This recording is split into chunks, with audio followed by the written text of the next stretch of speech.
सो good evening internet. So यार, last video में हम लोगों ने देखा था कि ब्लॉकचेन क्या होती है। ठीक है, तो आज हम आगे बढ़ेंगे। तो आज हम देखेंगे यार कि चेन क्या होती है एक्चुअल में। जैसे हम लोग सुनते हैं ना कि यार ये ईवीएम चेन है, ये नॉन ईवीएम चेन है। सो ये वो होती क्या है। ठीक है, तो यार चेन के ऊपर जाने से पहले, चेन को एक्सप्लेन करने से पहले हम एक और चीज़ पढ़ेंगे जो लास्ट वीडियो में मैंने डिस्कस करा था कि कंसेंसस क्या होता है। ठीक है, देखते हैं कंसेंसस नामक चीज़ क्या होती है। ठीक है, तो यार कंसेंसस को तुम लोग समझ सकते हो एग्रीमेंट की तरह। ठीक है, लाइक अ एग्रीमेंट। ठीक है, अब फॉर एग्ज़ाम्पल मल्टीपल वैलिडेटर्स है। If you take multiple validators, okay, ये चेन टू चेन डिपेंड हो सकता है कितने वैलिडेटर्स है। तो जैसे इथीरियम पे है और तुम्हारे बिटकॉइन पे है, तो मल्टीपल वैलिडेटर्स है तुम्हारे पास जो कि कुछ लाइंस ऑफ सॉफ्टवेयर रन कर रहे हैं। ठीक है, ठीक है, तो ये है multiple validators. Okay, multiple validators ये अलग अलग दुनिया में हो सकते हैं। ठीक है, कुछ लोग हैं जो ये रन कर रहे हैं, तो ये अलग अलग दुनिया में हो सकते हैं। उन्हें वैलिडेटर है, वो उन्हें वैलिडेटर बोलते हैं। ठीक है, ठीक है, अब देखो क्या हो रहा है कि for example if A has send token to B. तो मान लीजिए यार, अभी ना टोकन के बारे में हम आगे पढ़ेंगे, तो तुम समझो यार, मैं हम लोग ने 10 रुपये भेजे ए से बी में, 10 रुपये गए हैं। ठीक है, तो सबसे पहले क्या होगा कि ये ट्रांजैक्शन जाएगी तुम्हारी इन वैलिडेटर्स के पास। ठीक है, बीच में कहीं और भी जाती है, बट मान लीजिए कि ये ट्रांजैक्शन गई है वैलिडेटर्स के पास, सारा प्रोसेस हो गया है बीच का, लाइक मैमपुल वैमपुल हो चुका है। वो सारी चीज़ें हम एक बार आगे कवर करेंगे, एक डिटेल वीडियो होगी कि ब्लॉकचेन काम कैसे करती है इंटरनली। तो अभी ताकि हम ब्रिज का कॉन्सेप्ट अच्छे से समझ सके, तो इसलिए मैं तुम्हें उतना समझा रहा हूँ। ठीक है, तो ए से बी के पास टोकन गए। ठीक है, जब ए से बी के पास टोकन गए, तो देखेगा यार, ये भी देखा कि ए के पास टोकन थे, ए के पास टोकन थे 10 से ज़्यादा। ये भी देखेगा, ये भी देखेगा, ये भी देखेगा और चेक कर देगा। ठीक है, ठीक है, ये इन्होंने चेक कर दिया, चेक कर दिया, चेक कर दिया, ये। ठीक है, तो उसका मतलब कि यार हम इसे ट्रांजैक्शन को अप्रूव कर देते हैं, अप्रूव कर देते हैं, अप्रूव कर देते हैं, और ये ट्रांजैक्शन हो जाएगी सक्सेसफुल। इसका मतलब ए में से इन्होंने चेक करा है कि ए के पास ठीक है 10 टोकन है, तो ए में से माइनस कर देंगे 10। ठीक है, जैसे इन्होंने ए में से 10 माइनस करा, तो फिर बी में कर देंगे 10 ऐड। ठीक है, ए में से माइनस हुए, बी में से 10 ऐड। लेकिन यार अब बात ये है कि फॉर एग्जांपल चलो हम टोकन वो पैसे भेज रहे हैं या नहीं भेज रहे, क्योंकि कॉम्प्लेक्स चीज़ें भी होती है। ठीक है ना, तुम कॉम्प्लेक्स चीज़ें भी करते हो ब्लॉकचेन में, फॉर एग्जांपल। अब क्या होगा कि यार ए ने बी को भेजा है। अब तो यहाँ पे मान लीजिए आपके पास है 100 वैलिडेटर्स। ठीक है, अब सबसे पहले हम देखते हैं पी ओ एस क्या होता है, या पी ओ एस से पहले हम लोग देखेंगे पी ओ डब्ल्यू, जिस पे बिटकॉइन काम करता है तुम्हारा। पी ओ डब्ल्यू मतलब कि प्रूफ ऑफ वर्क। ठीक है, तो प्रूफ ऑफ वर्क पे क्या है कि प्रूफ ऑफ वर्क पे अगर ये जो रूल्स है, ये जो कंसेंसस वाला मैकेनिज्म है, मान लो अगर हम लोग बिटकॉइन पे देख रहे हैं, तो बिटकॉइन पे इस समय क्या हो रहा कि A have send 10 bitcoins to B. तो उसका मतलब यार ये वैलिडेटर चेक करेगा, ये भी चेक करेगा, ये भी चेक करेगा, ये भी चेक करेगा, ये भी चेक करेगा। अगर इन पूरे वैलिडेटर्स में से 51% एग्री हो गए कि ये ट्रांजेक्शन सही है, तो ये ट्रांजेक्शन अप्रूव हो जाएगी। ये कंपलसरी नहीं है कि तुम्हारी सारी की सारी नोट्स मतलब कि अप्रूव करनी चाहिए, या तुम्हारी सारी की सारी मतलब जैसे 100 है या जितनी भी 2000 है मान लीजिए, तो वो सारी की सारी हाँ ही भरनी चाहिए। द थिंग इज़ कि अगर आप पी ओ एस में है, सॉरी अगर आप पी ओ डब्ल्यू में हैं, प्रूफ ऑफ वर्क में हो, तो आपको 51% मतलब एग्री होना चाहिए। 50% वहाँ पे वैलिडेटर्स की हामी होनी चाहिए कि हाँ ये ट्रांजेक्शन सही है, तो वो वैलिड मानी जाएगी। ठीक है, और ए से बी में टोकन ट्रांसफ़र हो जाएगी। ठीक है, तो यार प्रूफ ऑफ वर्क में एक्चुअल में होता क्या है। प्रूफ ऑफ वर्क में होता ये है कि आपको ना एक मैथमेटिकल प्रॉब्लम होती है, वो सॉल्व करनी होती है, मैथमेटिकल प्रॉब्लम।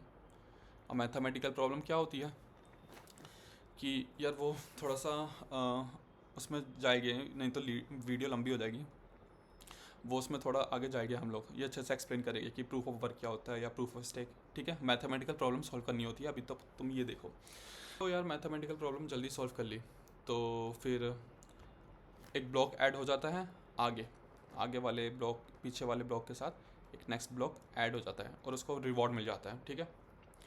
और फिर अब अगला अगला आता है यार आपका, अगर मान लीजिए ये जो ऊपर वाली प्रॉब्लम है मल्टीपल वैलिडेटर्स है और ये आप हो इथीरियम में हो, ठीक है, और उसमें मैकेनिज्म चल रहा है प्रूफ ऑफ स्टेक का, प्रूफ ऑफ स्टेक, ठीक है। तो प्रूफ ऑफ स्टेक में आपको कुछ इथीरियम यहाँ पे स्टेक करने पड़ेंगे सिस्टम पे, ताकि आप एक वैलिडेटर बन सको या आप एक ट्रांजेक्शन को अप्रूव कर सको, चेक कर सको, ठीक है। तो ऊपर देखा आप था आपने यार 51% एग्रीमेंट होना चाहिए, यहाँ पे क्या होना चाहिए 2.3 एग्रीमेंट होना चाहिए, 2.3 वैलिडेटर्स की रजामंदी होनी चाहिए, तब जाके वो ट्रांजेक्शन अप्रूव मानी जाएगी, ठीक है। ऐसे ही आता है यार अपना आता है अगला प्रूफ ऑफ हिस्ट्री आता है, वो सोलाना में यूज़ होती है। अपना चेन की थ्रेशोल्ड क्रिप्टोग्राफी आता है, वो तुम्हारी आईसीपी में होती है, और ये मतलब ये काफ़ी ज़्यादा अच्छी लगती है मुझे, ये मैंने इस पर काम किया है तो ये मुझे काफ़ी ज़्यादा अच्छी लगती है थ्रेशोल्ड क्रिप्टोग्राफी, ठीक है। तो यार इन सब के बारे में हम एक बार अच्छे से पढ़ेंगे, ठीक है। तो यार अब अपन लोग जैसे कंसेंसस के बारे में पढ़ चुके हैं, तो यार इसके बाद अपन लोग आते हैं कि यार चेन क्या होती है एक्चुअल में, ठीक है ना। यार तुम लोगों ने सुना होगा कि ईवीएम चेन है, अपनी अपनी सोलाना चेन है, ठीक है, या जिसे नॉन ईवीएम भी बोल देते हैं। नॉन ईवीएम के अंदर सब आ जाती है जो ईवीएम से एफिलेटेड नहीं है। इस पर क्या होता है कि कुछ ना रूल्स डिफाइंड होते हैं, रूल्स इन द सेंस कि क्या हो सकते हैं,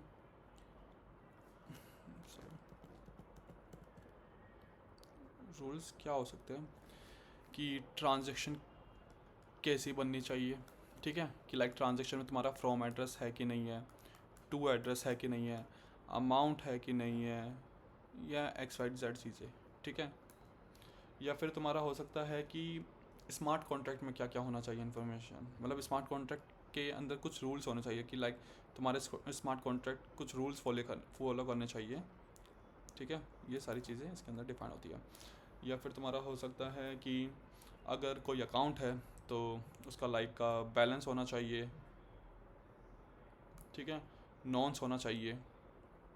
तो ये सारे रूल्स यार तुम्हारे डिफाइंड होते हैं ईवीएम चेन्स के ऊपर। ईवीएम चेन तुम मान सकते हो क्या, वैसे just like a mini computer, ठीक है, तो जो हर एक नोट रन करती है अपने सिस्टम के ऊपर, ठीक है, वो होता है तुम्हारा मतलब कि तो ईवीएम चेन्स ऐसा ही होता है कि कुछ रूल्स डिफाइंड हो रखे हैं और उस सॉफ्टवेयर को तुम अपने सिस्टम पे रन करते हो ताकि तुम उसके साथ कंपैटिबल हो जाओ, तुम उस इकोसिस्टम में जो रूल्स डिफाइंड है उनके ऊपर एक्टिविटीज़ परफॉर्म कर सकते हो या तुम वैलिडेटर बन सको, ठीक है। ये सारी चीज़ें होती है।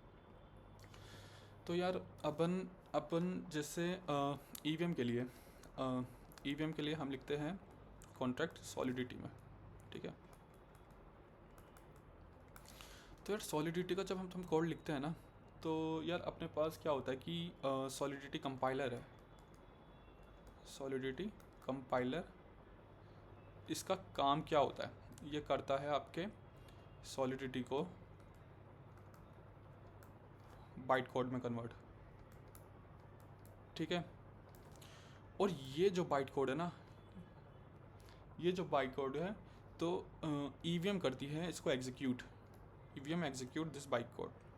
इसका मतलब क्या हुआ यार, इसका मतलब ये हुआ कि बाइट कोड में ना मतलब कुछ कुछ इंस्ट्रक्शंस होती है कि फॉर एग्जांपल कि ऐड दिस वन या सब्ट्रैक्ट दिस वन, या फिर तो मान लो मल्टीप्लाई, या कुछ भी हो सकते हैं, कुछ कुछ जैसे इंस्ट्रक्शंस होता है या, ठीक है।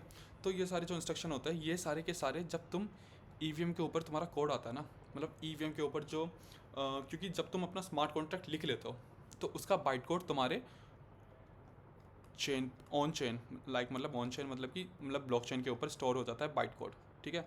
तो बाइट कोड को इंस्ट्रक्शन बाय इंस्ट्रक्शन ईवीएम के अंदर एग्जीक्यूट होता है, ठीक है। ये ईवीएम चेन्स करती है, ये करती है ईवीएम चेन लाइक तो फिर तुम्हारा जो नॉन ईवीएम्स होता है वो भी सेम रूल्स फॉलो करता है, मतलब सेम तो नहीं but think you can say same behaviour होता है।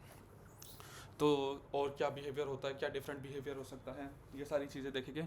बट ऊपर से मैंने जो तुम्हें बताया है कि इसी तरीके से इंटरनली काम होता है, ठीक है।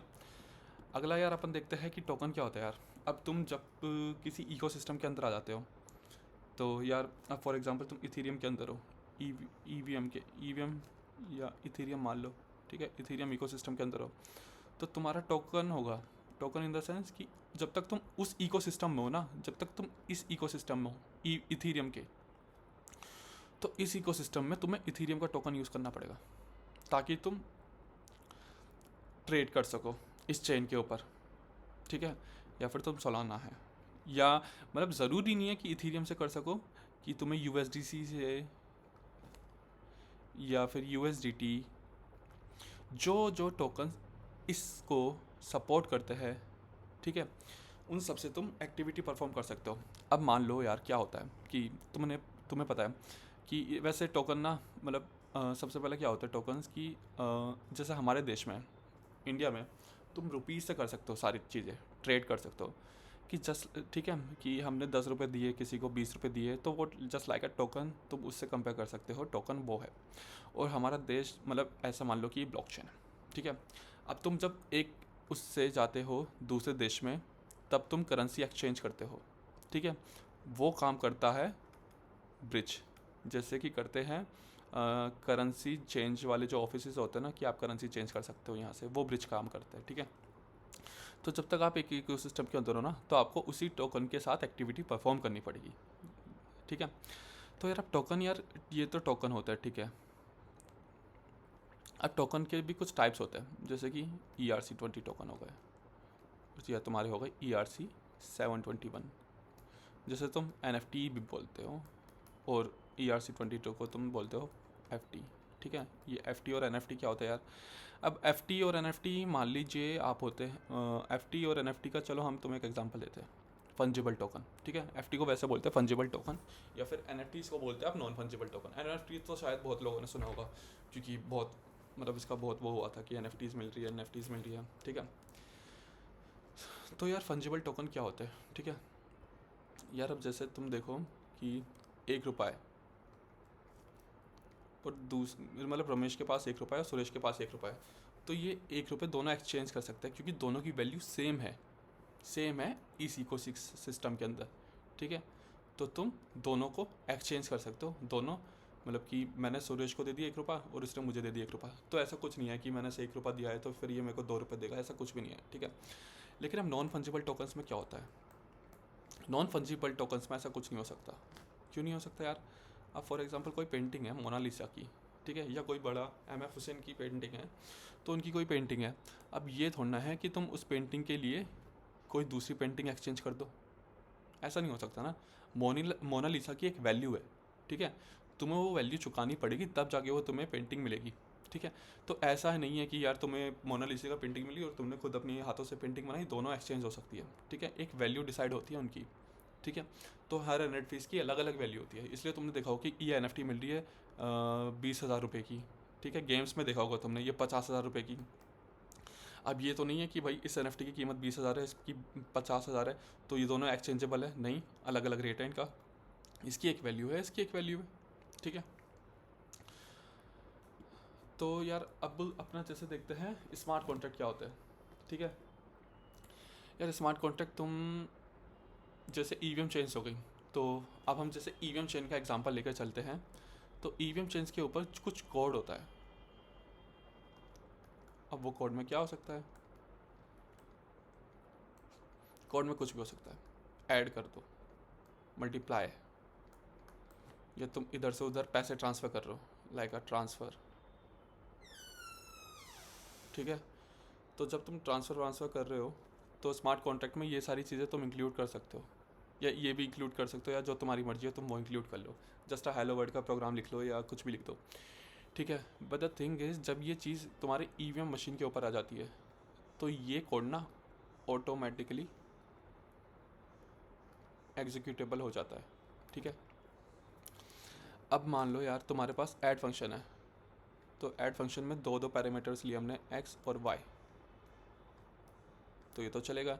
अब ये ऑन, इसका जो बाइट कोड होगा ना, वो EVM के चेन के ऊपर हमेशा स्टोर रहेगा, और वो एग्जीक्यूटेबल होगा EVM चेन के ऊपर। अब कोई भी वैल्यू मैंने, कोई भी फंक्शन, किसी ने भी ये फंक्शन इन्वोक करा, ये सॉलिडिटी का कॉन्ट्रैक्ट के ऊपर किसी ने भी ये फंक्शन इन्वोक करा, जो भी इस ब्लॉक के अंदर रिटर्न होगा वो एग्जीक्यूटेबल हो जाएगा, ठीक है। ये स्मार्ट कॉन्ट्रैक्ट होता है। मतलब जैसे कि तुम जावास्क्रिप्ट का कोड लिखते हो या फिर कोई भी लैंग्वेज में तुम कोड लिखते हो, तो ईवीएम के केस में जैसे कि हम लोग ज़्यादातर सॉलिडिटी यूज़ करते हैं, ठीक है। तो ये वही कोड है कि यार जो कि तुम्हारा ऑटोमेटिकली एग्जीक्यूटेबल होता है चेन के ऊपर। अब मैंने यार तुम्हें लास्ट वाली स्लाइड में ना टोकन्स के बारे में दिखाया था, अब मैं बताता हूँ तुम्हें टोकन्स में एक और चीज़, ठीक है। अब जैसे फॉर एग्जांपल यूएसडीसी टोकन है या यूएसडीटी टोकन है, अब तुम्हें और आइडिया होगा कि क्या होता है स्मार्ट कॉन्ट्रैक्ट, ठीक है। तो यार यूएसडीसी ना कुछ भी नहीं है, ना ही यूएसडीटी कुछ है, ये एक स्मार्ट कॉन्ट्रैक्ट है जिसके अंदर कुछ कुछ चीज़ें लिखी हुई है, कोड लिखा हुआ है XYZ XYZ XYZ, ठीक है। बट द थिंग इज़ जो इनकी वैल्यू बनाते हैं, बात वो है कि इन यूएसडीसी की वैल्यू किसी ने डिसाइड करी है, जैसे यूएसडीसी की सर्कल कंपनी ने डिसाइड करी हुई है, ठीक है, या टीथर में इस कंपनी की वैल्यू डिसाइडेड है। अब यूएसडीसी कॉन्ट्रैक्ट या यूएसडीसी टोकन कुछ ऐसा नहीं है कि इसके लिए हमने कोई नई चीज़ डाल दी है, ठीक है, चेन के ऊपर। ये बस एक स्मार्ट कॉन्ट्रैक्ट है, कुछ कोड है जो ऑटोमेटिकली एग्जीक्यूटेबल है। ऑटोमेटिकली एग्जीक्यूटेबल बोले तो यार अब फॉर एग्जांपल मैं ना कुछ टोकन्स कुछ यूएसडीसी जैसे वाई को भेज देता हूँ 10 यूएसडीसी, तो यार इस यूएसडीसी कॉन्ट्रैक्ट में पता होगा कि किसने किसको कितने यूएसडीसी टोकन भेजे हैं, समझ रहे हो। ये सारी इन्फॉर्मेशन तुम्हारी यूएस इस कॉन्ट्रैक्ट के अंदर होती है, ठीक है। तो ये जो होती है ना, ये सारी ऑटोमेटिकली चलती रहती है। अब ये तो नहीं है कि यार कभी किसी ने ये रात को बंद कर दिया या सुबह चालू कर दिया, ऐसा कुछ नहीं होता है, ठीक है। ये ऑटोमेटिकली चलता ही रहता है ब्लॉकचेन के ऊपर। तो ये सारी की सारी इन ग्लोबल स्टेट्स में अपडेट होती रहती है इन चेन्स के लिए, ठीक है। ईवीएम चेन के ऊपर यूएसडीसी का कॉन्ट्रैक्ट लिखा हुआ होगा, इथीरियम चेन के ऊपर यूएसडीसी का कॉन्ट्रैक्ट लिखा होगा, वैसे ही आर्बिट्रम चेन के लिए, वैसे ही बेस चेन के लिए, और वैसे ही सोलाना के लिए। तो किसी ने कॉन्ट्रैक्ट लिखा है, उस कॉन्ट्रैक्ट को उन्होंने बताया है कि यार इस टोकन ये जो कॉन्ट्रैक्ट है ना, इस कॉन्ट्रैक्ट की इन्होंने कुछ रूल्स डिफाइन कर दिए हैं, ठीक है, और ये ग्लोबल स्टेट में चेंज हो गए उस कॉन्ट्रैक्ट के लिए, और ये हर कोई मानेगा ऐसा, क्योंकि उस टोकन की वैल्यू है, उस टोकन के साथ आप ट्रेड कर सकते हो इस चेन के ऊपर, ठीक है। तो यार एक और ये भी चीज़ें है कि इस स्मार्ट कॉन्ट्रैक्ट में सारी इन्फॉर्मेशन होती है कि लाइक किस बंदे ने कितने टोकन कब होल्ड करे थे या कब रिसीव करे थे, कब स्वैप करे थे, ये सारे टोकन्स इसके अंदर स्टोर रहते हैं, ठीक है। तो ये यूएसडीसी वैसे तुम्हारा अब मतलब अब तुम समझ गए होगे कि यूएसडीसी अब एक यूएसडीसी के बराबर होगा। तो ये तुम्हारा हो गया ERC20 टोकन, ठीक है ना। तो यार आई होप तुम्हें समझ में आया होगा चेन क्या होती है, नेटवर्क क्या होता है, टोकन क्या होता है, स्मार्ट कॉन्ट्रैक्ट क्या होता है, कंसेंसस क्या होता है। आई होप मैंने मतलब आई थिंक अच्छा खासा समझाया है वैसे इसमें। एंड ठीक है, इसके बाद अपन लोग देखेंगे यार कि ब्रिज की ज़रूरत क्यों पड़ी है। तो मुझे लग रहा है यार हम लोगों ने शायद सही चीज़ें कवर करी है। अब तुम मतलब जैसे कि कोई भी नया बंदा होगा उसे समझ में आएगा अगर वो सीरीज़ को फॉलो कर रहा होगा कि ब्रिज में क्या क्या चीज़ें हम लोग आगे पढ़ेंगे, तो उसे कोई भी दिक्कत नहीं होगी। और मुझे लग रहा है कि मैंने आई थिंक जो भी ब्रिज में चीज़ें यूज़ होगी ना वो सारी चीज़ें समझाई है, ठीक है। तो यार गाइस नेक्स्ट वीडियो का वेट करते हैं, और बताना तुम्हें कैसी लगी वीडियो, मतलब कमेंट करना प्लीज़। तो थैंक यू एवरीवन।